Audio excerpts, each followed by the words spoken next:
अनंत महासागर रूप मुझ में चित्त रूपी वायु के शांत होने पर जीव रूप व्यापारी के अभाग्य से जगत रूपी नौका नाश को प्राप्त होती है।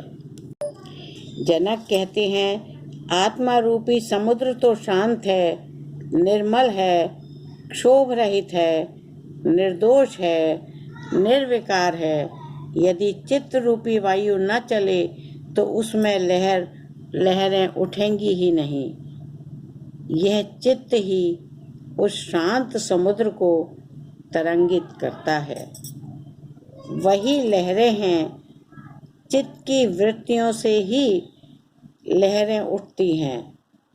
ये तरंगे ही संसार है, जो आत्मा रूपी समुद्र से भिन्न नहीं है, किंतु अहंकार भाव के कारण ये भिन्न प्रतीत होने लगती हैं, अपना अलग अस्तित्व मानने लग जाती हैं। यही अज्ञान है जो अहंकार के कारण पैदा हुआ। संसार को आत्मा से भिन्न मानने का यही कारण है।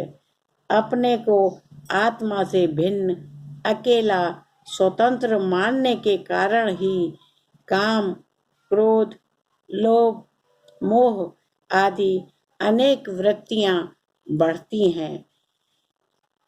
तृष्णा वासना का विस्तार हुआ, परिग्रह की प्रवृत्ति बढ़ी, जीने की इच्छा हुई आदि अनेक रूपों में इसका विस्तार होता ही गया।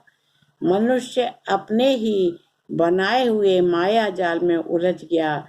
जनक कहते हैं, तरंगे ही संसार है, जो आत्मा रूपी समुद्र में मन रूपी वायु से पैदा हुई। यह जीव रूपी व्यापारी संसार में भोगों का अभिलाषी है। इसकी जीवन नौका इस चित्त रूपी वायु के सहारे से ही चलती है, अर्थात संसार का अस्तित्व तभी तक है जब तक मन में मन विद्यमान है।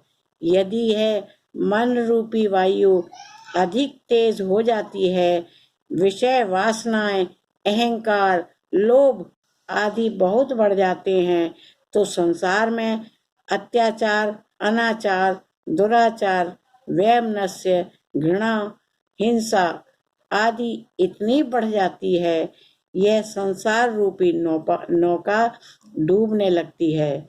किंतु यदि हवा बिल्कुल शांत हो जाती है, तो भी इन हवाओं के सहारे ही चलने वाली नाव आगे नहीं चल सकती, वह वहीं विनाश को प्राप्त हो जाती है।